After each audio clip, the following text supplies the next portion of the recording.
हर संप्रदाय के, हर साधना के उपासक के लिए ये अमृतमय श्लोक है। भगवान इस श्लोक में बोले हैं सुलभा, मैं बहुत सुलभता से उसको प्राप्त हो जाता हूं। जैसे महाप्रभु बोले क्यों न बिन कष्ट रस सिंधु को पीजिए, तो कह रहे तस्याहम सुलभा, मैं उसके लिए सुलभ हूं। सुलभ माने बिल्कुल सहजता से प्राप्त हो जाता हूं। किसके लिए? बोले अनन्य चेता सततम यो माम स्मरत नित्य शाह, जो मेरा अनन्य चिंतन करता है, नित्य निरंतर चिंतन करता है, बस यही जीवन का लक्ष्य रहा है। गुरु कृपा से बच्चापन में ही गुरुदेव भगवान की बलिहारी यही बात डाल दी थी कि बच्चा निरंतर भजन करने से जो झांकी आती प्रभु, वो हमें शब्द याद है, झांकी आती तब जानना चाहिए भजन, एक क्षण भी भजन न छूटे। ये संस्कार अगर कहीं भगवान की कृपा से और मार्ग का गुरुदेव उपदेश करते तो एकदम कोरा स्वभाव था वही पड़ता, पर भगवान ने जहां जैसे पहुंचाना होता है वैसे ही, जैसे सन्यास मार्ग में भी थे तो हमारी निराकार में रति नहीं थी, गंगाधर भगवान शिव के रूप में आ सकती थी। अब हमें पता चला कि क्यों नहीं होने दी निराकार में, क्योंकि रूप में ही लाना था उनको कृपा करके, इसलिए निराकार में आसक्ति नहीं होने दी। फिर उनका सारा पहले विधान होता है। गुरुदेव भगवान ने ये पिताश्री से कहा, पिताजी आए और कहा कि ये लड़का बाबा बनना चाहता है स्वामी जी। वो आते जाते थे घर में, तो सैमशी में उस समय स्वामी जी विराजमान, तो उनका पाणे छोड़ जाओ, एक हफ्ता बाद ये घर भाग जाएगा, या फिर हम एक हफ्ता बाद मंत्र दे देंगे, तब जान लेना कि साधु बन ही जाएगा। फिर स्वामी जी जैसी आपकी इच्छा छोड़ के गए। एक हफ्ते जो है गुरुदेव भगवान ईंट ढोवाना, झाड़ू लगवाना, बड़े कार्य करवाना, और जैसे पेड़ा आदि आते सबको बांटते, हमें एक भी पेड़ा नहीं देते। शाम के एक बार भोजन की अनुमति पाल, 7 दिन तक चुपचाप शेष। फिर कहा अच्छा कल गंगा नहा के आ जाना, मंत्र दे देंगे। ठीक है, सुबह गए स्नान करके तो पंचाक्षरी मंत्र दिया, मंत्र दे के कुटिया में गए, फिर उठ के आए, बोले सुनो आओ एक बात कहनी। बैठे, बोले 12 मंत्र भी ले लो। तुम कहा जपेंगे कौन? बोले पहले तुम ये जपना, लेकिन ये रखे रहो, आगे काम आएगा। हमारी समझ में नहीं आ रहा था कि मतलब मंत्र 2 क्यों दे रहे हैं। ये पहले से भूमिका तैयार थी वृंदावन की, हमें पता नहीं था। 12 मंत्र भगवान श्री कृष्ण का, पंचाक्षरी मंत्र सबसे पहले दिया। बाद में पता चला कि ये बीज तो गुरुदेव ने ही पहले बो दिया था कि जिस मार्ग से घूम के जाना है। वो कह रहे थे कि बाद में तुम्हें पता चलेगा, वो बाल्यावस्था थी, मेरी मति गति वहां तक पहुंच नहीं रही थी। और जपे हम पहला ही, जपे पहला ही, बाद में जब भगवान शंकर ने इधर, तब हम मुझे समझ में आया कि बीज तो गुरुदेव भगवान ही अंदर से बो दिए थे पहले ही। ये कृपा गुरुदेव भगवान की हुई कि चित्त में बैठाल दिया कि निरंतर चिंतन करना यही संन्यास है, यही साधना है, यही भगवत प्राप्ति का स्वरूप है। गुरु कृपा से पूरे जीवन भर एक बात रहे कि हम कभी 1 सेकंड के लिए अपने आराध्य देव को ना भूले। पूरे जीवन भर इसकी चेष्टा गुरु कृपा से करते। अन्य सब बात थी साधन की, पर बात उसमें प्रधान ये थी कि भूले ना। जैसे हम गायत्री मंत्र भी जप रहे हैं नैष्ठिक ब्रह्मचर्य में, तो गुरु के द्वारा दिया हुआ पंचाक्षर मंत्र लिखा हुआ है, बार बार उसे देख रहे हैं, या अंदर से देख रहे हैं, गायत्री मंत्र चल रहा है। बड़ी कृपा रही है, मन को भागने के अवसर नहीं मिले। अनन्य चेता सततम, इसीलिए हम आपको फिर कह रहे हैं, बहुत जल्दी लाभ लेना है तो इसको डबल पटरी में फंसाओ। यह जो एक मन बहुत ठोर कर कह कर उसने सच उपायो, बहुत जगह नहीं लगता है कि एक प्रभु में लगाओ फिर संसार में, प्रभु में ही 2 जगह लगा दो। बड़ी चतुराई से फांसा जाता है। यदि मंत्र से भाग रहा हो और तुम्हें कहीं रूप का अभ्यास हो भगवत कृपा से, तो रूप में फंसाओ, चरणों से लेकर के मुकुट तक, मुकुट से लेकर चरणों तक इसको फंसाओ। पर यह कठिन बात है, रूप आना कोई साधारण बात थोड़ी। तो डबल नाम में फंसाओ। जैसे कल कहा था कि शरणागत मंत्र चल रहा, राधा लिखे है, राधा बार बार, और शरणागत मंत्र जा कहा जाएगा। तो जब गायत्री जी जब करते थे अनुष्ठान पुरस्चरण का, तो सामने पंचाक्षरी मंत्र लिखा हुआ है और गायत्री मंत्र चल रहा है। अगर हम जरा सा भी चूकेंगे तो या तो मंत्र छूटेगा और या तो वो दृश्य छूटेगा। बिल्कुल मन को कोई जगह नहीं रखते थे, कोई जगह नहीं रखते। अनन्य चेता, ये बहुत बड़ी सिद्धि, बहुत बड़ा लाभ है कि अन्य कुछ स्मरण ना आवे। इसका अभ्यास आप कर लीजिए, फिर नशा तो ये चढ़ा देगा। ऐसा नशा चढ़ता है, ऐसा लगता है जैसे खोपड़ी घूम रही हो और उसके साथ मंत्र घूम रहा हो। ये ऐसे करो तो पका जैसा दर्द होने लगता है। एक एक नस नाड़ी मंत्राकार। न भोजन की इच्छा है, न किसी के देखने की इच्छा है, इच्छा रहित केवल मंत्र चल रहा है। तदाकार वृत्ति, मंत्राकार वृत्ति। अब इतनी प्रपंच की वृत्तियां फैलाए हो, इतना बहिर्मुख हो, कैसे ही बात समझोगे अंतर की। अनन्य चेत, भगवान कह रहे मैं सुलभ हूं, सुलभ हूं। काशी में प्रतिदिन ये होता, आज महादेव जी साक्षात आएंगे, सुबह से तैयारी हो जाती थी, आज महादेव जी आएंगे। घाट में ही रहते थे, पंडों की छतरी के नीचे तपती हुई धूप, तो घाट में धूप ऐसे ज्वाला सी लगती थी, और छोटी सी छतरी, उसी के नीचे दोपहर रात्रि वहीं 2 बजे तक तो तपती थी फर्श, और 2 बजे के बाद स्नान करके महादेव जी विश्वनाथ जी पहुंच गए। बस रोज आज मिलेंगे, आज तो निश्चित मिलेंगे। एक दिन इतना आनंद था कि आज तो बस आ ही रहे हैं, ऐसा आ ही रहे हैं। जैसी भावना करोगे, जा पर जाकर सत्य सने हो, सो तो ही मिले न कुछ संदेह हो। भयंकर जटाओं का बोझा ऐसे, इतना बड़ा हाथ में त्रिशूल लिए, देखा दोपहर में नग्न पैर से आ गए। अब अपने जो जहां पागल हुए उसको दिखाई, साष्टांग दंडवत, मौन, कुछ बोले नहीं उससे। हम तो बस वैसे स्तब्ध, जैसे कोई जड़वत। बाद में विचार आया इसका मतलब क्या था। मैं ही मैं हूं, दूसरा कोई नहीं है। अलग से देख ली की भावना मत करो, कण कण में मैं विराजमान हूं। एक दिन भाई जी के प्रति बहुत आकर्षण जब था, तो एक स्वप्न देखा कि स्वप्न में हम भाई जी से पूछ रहे कि मुझे श्री कृष्ण की प्राप्ति कब होगी। इसके बाद की बात, भाई जी ने ऐसे चश्मा करके ऐसे देखा, राधा बाबा बगल में बैठे, और कहा जब श्री कृष्ण बन जाओगे तब श्री कृष्ण की प्राप्ति होगी। जगने पर, बहुत विचार करने पर फिर यह कि श्री कृष्ण बन जाओगे, भाई जी का तात्पर्य क्या था। तब समझ में आ गया, मन कृष्णाकार, बुद्धि कृष्णाकार, चित्त कृष्णाकार, अहम कृष्णाकार, तब कृष्ण साक्षात्कार हो गया। नित्य युक्तस्य योगिनः तस्याहं सुलभा पार्थ नित्य युक्तस्य योगिनः। नित्य युक्त हो गया जिसका चित्त प्रभु को छोड़कर किसी भी भोग भूमि में, किसी भी ऐश्वर्य में, किसी भी सिद्धि में। जैसे किसी को लगता है कि ये चमत्कार दिखाना, कोई भी चमत्कार दिखाना बहुत कठिन बात है। अगर भगवत दर्शन का लक्ष्य ना हो, भगवत प्राप्ति का लक्ष्य ना हो, तो कोई भी चमत्कार ऐसे करने में है कोई बहुत बड़ी बात मत समझ। बस ये है कि इधर अगर स्वीकार किया तो उधर गेट बंद हो जाएगा, इसीलिए पिट जाते हैं, गाली सुन लेते हैं महात्मा जन, लेकिन प्रयोग नहीं करते अपने भजन का, प्रभु के पास जाते हैं। ऐसा ना समझे ना क्यों चमत्कार पीछे घूमते हैं। केवल बस एक बात है कि अगर इधर लगे तो उधर का गेट बंद हो जाएगा। तो इतनी दुर्लभ बात बनने जा रही है, किसी को प्रमाणित करने के लिए कि हम महात्मा, हम भजनानंदी, हम चमत्कारी है, अपना गेट बंद करवा ले तो मूर्खता ही होगी ना। यहाँ क्या होगा, वाह वाह हो जाएगा, बस उसके आगे क्या होगा, फिर वही प्रपंच।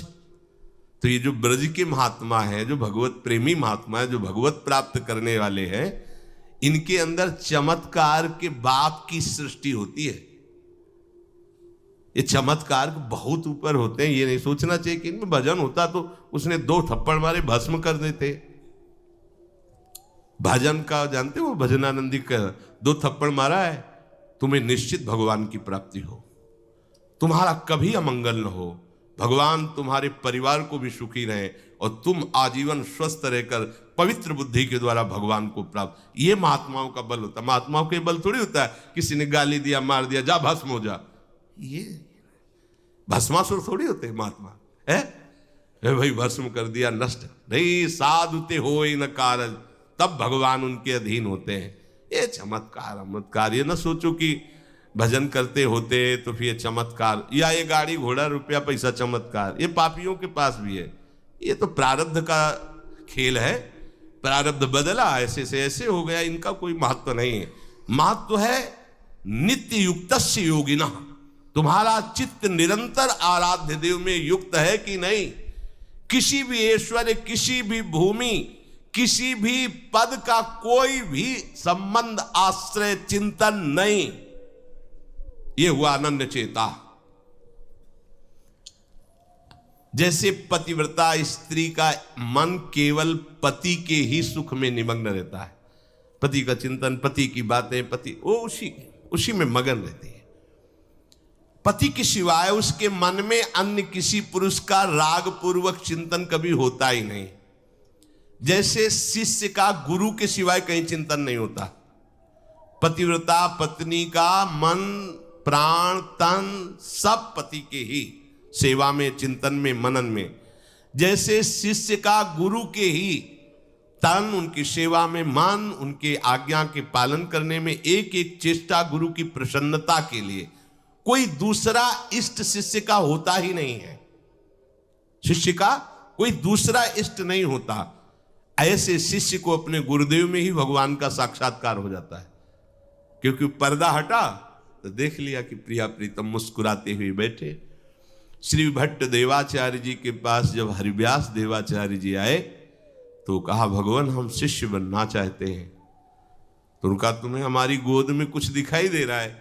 तो कहा, ऐसा में कुछ तो नहीं दिखाई दे रहा है। तो उनका, फिर अभी तुम जाओ गिरिराज जी की 12 वर्ष परिक्रमा करो, राधे राधे बोलो 12 वर्ष पर। ऐसा ही किया। 12 वर्ष बाद फिर आए, अब कुछ दिखाई दे रहा है? बोले भगवान कुछ नहीं दिखाई दे रहा। बोले जाओ फिर 12 वर्ष करो।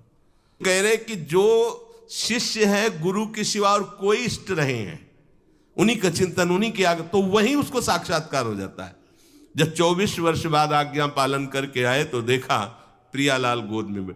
बोले अब कुछ दिखा है? हाँ। बोले प्रियालाल महाराज जी विराजमान है, आओ। वही महावाणी के रचयिता श्री हरिव्यास देवाचार्य जी गुरु आज्ञा में एक कदम पीछे ने 24 वर्ष गिरिराज जी की परिक्रमा राधे राधे आए नहीं, जब तक आज्ञा पालन नहीं हुई। आज्ञा पालन साक्षात्कार करने के बाद मंत्र दीक्षा दी। आज्ञा पालन का फल भगवत साक्षात्कार। जो अन्य तरफ मन ले जाता है, अन्य तरफ अपना भाव ले जाता है, वो अनन्य चेता नहीं कहलाता है। अनन्य चेता को भगवान सुलभ हो जाते हैं। सततम यो माम स्मरति नित्यशः। सततम का अर्थ होता है जब आप होश में हैं तो आपका मंत्र या नाम चल रहा हो। नींद खुली, आप जप नहीं रहे, आपको ऐसा कि मंत्र जपना, ऐसा नहीं, चल रहा है। तो सोते में भी चल रहा है। जब आप नींद में गए तो आपका मंत्र चल रहा था, आप सुषुप्ति में हो गए पर आपको पता नहीं। जब जगो तो आप देखो चल रहा है कि नहीं चल रहा है। अगर चल रहा है तो चल रहा था, नहीं चल रहा तो फिर सतत नहीं था। उसका कारण आपने सोते समय भजन नहीं किया। यह भी गुरु कृपा से पहले ही सिखा दिया गया था कि जब तक गाढ़ नींद ना आवे तब तक आसन में बैठ के मंत्र जप करो, जब आ जाए तो लेट जाओ, मंत्र का ही चिंतन करते हुए सो। तो वैसे प्राय उपासक जो भजन करते हो अनुभव करते होंगे, जगते ही मंत्र चल रहा है। सैकड़ों बार तो ऐसा अनुभव हुआ कि हम सो ही रहे हैं पर आसन में बैठ गए। जब चेतना आई तो देखा है कि मंत्र चल रहा है, आसन में बैठे हैं। अभ्यास बहुत बड़ा बल होता। सोते मतलब अभी नींद खुली नहीं, आसन में बैठ गए, बिल्कुल कभी भी जीवन में मतलब 10-5 मिनट का अंतर तो कह सकते हैं, लेकिन ऐसा नहीं कि आधा घंटा 1 घंटा का अंतर कभी जीवन में पड़ा हो। और वो अलार्म कभी जीवन में लगाया नहीं, गंगा किनारे कहाँ अलार्म। अभ्यास बहुत बड़ी ताकत होती, बहुत। आप सोचो, अभ्यास नहीं तो नेत्र खोल के भी निशाना नहीं लगा सकते, अभ्यास है तो शब्द पे गोली मार देगा, आवाज हुई ठीक वही गोली लगेगी। अभ्यास बहुत बड़ी ताकत होती है। अभ्यास इतना भजन का सततम योमम स्मृति नित्यशः, बहुत कठिन लग रहा है ये, पर एक बार मन पकड़ लेगा तो बहुत आनंद आएगा। कैसी कैसी आनंद वृत्तियां होती हैं निरंतर भजन करने वालों की, दूसरे की जरूरत नहीं, अपने आप में नाचता है, अपने आप में बातें करता है, अपने आप में हंसता है, अपने आप में खेलता है, उसे किसी और की जरूरत नहीं होती। वो अपने आप, जो आप है ना, वो अपने आप से खेलता है, अपने आप में हंसता है, अपने आप से बातें करता है। जो भगवत प्राप्ति करना चाहता है, जो अध्यात्म की ऐसी ऊंचाई पर पहुंचना चाहता है जहां काम क्रोध लोभ मोह मद मत्सर ईर्ष्या द्वेष इनका प्रवेश ही नहीं, इनकी पहुंच ही नहीं है, कितना उस हृदय में आनंद होगा जिसमें कोई कामना नहीं है, कोई द्वंद्व प्रभावित नहीं कर पा रहा। और यही तो प्राप्त करने के लिए हमें मानव देह मिला है। पीछे के पद में भगवान ने भक्त्या युक्तः शब्द का प्रयोग किया था। भक्ति युक्त, भक्ति प्रभु के सिवा अन्य कोई हमारा प्रिय न रह जाए, यह है भक्ति की कसौटी। ज्ञान की कसौटी, आत्मरति के सिवा और कहीं रति न रह जाए। आत्मावान, आत्मरति, आत्म क्रीड़ावान, बात एक ही है। हम श्री कृष्ण बोले, ज्ञानी आत्मा बोले, योगी परमात्मा बोले, भक्त भगवान बोले, वो एक ही बात है। पर अन्य कुछ रह जाना, ना वो ज्ञानी है, ना वो योगी है, और ना वो भक्त है। भक्त्या युक्तः, प्रभु के सिवा अन्य कोई सत्ता नहीं, अन्य कहीं महत्ता नहीं, अन्य कहीं अपनापन नहीं, चाहे वो वस्तु हो या व्यक्ति हो या स्थान हो, चराचर जगत में कहीं भी अपनी, इसी का नाम भक्ति है। कहने को भक्ति सरल लगती है, पर इसीलिए कठिन है कि सब जगह की प्रेम फांसी को काटकर एकमात्र आराध्य देव से प्रेम करना बड़ा कठिन है। बातें बना लेना बड़ा सरल है, पर अपनी ममता को, आसक्ति को समेट पाना बहुत बहुत कठिन है। कोई बिरला साधक ऐसा होता है जो अपने लक्ष्य की तरफ रखता है, भगवान सामने, सदगुरुदेव सामने, पर ये दुष्ट इंद्रियां और मन जगत को ही पाना चाहते हैं, जगत को ही भोगना चाहते हैं, जगत को ही देखना चाहते हैं। कैसी मलिनता! इसलिए भक्त्या युक्तः, बातें केवल कर लेना थोड़ी होता कि हमें भगवत प्राप्ति करनी। भगवत प्राप्ति करनी है तो इसके मूल में सारी बात आ गई कि अब मुझे और कुछ चाह नहीं रखनी, और कोई कामना की पूर्ति नहीं करनी, और किसी से अपनापन नहीं रखना, मुझे प्रभु चाहिए। ये सावधान हो जाइए, आप एकांत में भी भगवान के सामने हैं, आपको हमारे श्यामा श्याम देख रहे हैं। ऐसी भावना से हर समय सजग रहोगे तो पापाचरण बंद हो जाएंगे। पापाचरण बंद होते ही हृदय प्रभु की तरफ भाग पड़ेगा। प्रभु की तरफ भागना क्या है? प्रतिक्षण उनका गाढ़ चिंतन। फिर किसी सुख की तुम्हें आकांक्षा नहीं करनी पड़ेगी, किसी सुख का तुम्हें अभाव नहीं लगेगा। ए परलोक सकल सुख पावत, मेरी सो भैया कृष्ण गुण संच। तुम्हें मेरी शपथ है, तुम कृष्ण के गुणों का गायन करो, कृष्ण नाम रटो, कृष्ण रूप ध्यान करो। इसका फल होगा प्रियाजू के चरणों में प्रीति। जिसका गोरे चरणार बिंद से संबंध है, इह परलोक किसी भी सुख की चाह ही नहीं रह जाती। प्रभु करुणा करके कह रहे हैं, वही आचार्य है। मेरी कसम, तुम कृष्ण के गुणों का संचय करो, तुम्हें इस लोक परलोक में सब सुख मिल जाएंगे, कोई अभिलाषा अधूरी नहीं रह जाएगी। पर भक्त्या युक्त, अन्य संबंध, अन्य महत्व बुद्धि, ये कलंक है हमारी भक्ति में। नहीं समझ रहे? चाहते हैं सुख, चेष्टाएं और चिंतन, दुखालयम अशाश्वतम। कैसे मिलेगा?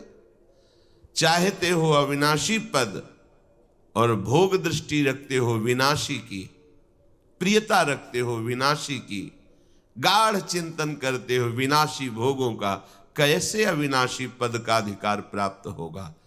अरे तुम्हारा स्वरूप ही अविनाशी है। विस्मृत होकर भोगों में लगने से ही ये तुम्हारी दुर्दशा हुई है। भक्त्या युक्त, अपने हृदय को भक्ति से युक्त करो। आराध्य देव की शिवा और कहीं चिंतन न जाए। अभ्यास योग युक्तेनो चेतसा नान्यगामिना। स्पष्ट कह रहे हैं प्रभु, परमं पुरुषम दिव्यम याति पार्थान चिंतयेत्। निश्चित परम पुरुष दिव्य, उस परमात्मा की तुम्हें अनुभूति होगी, उसका साक्षात्कार हो जाएगा।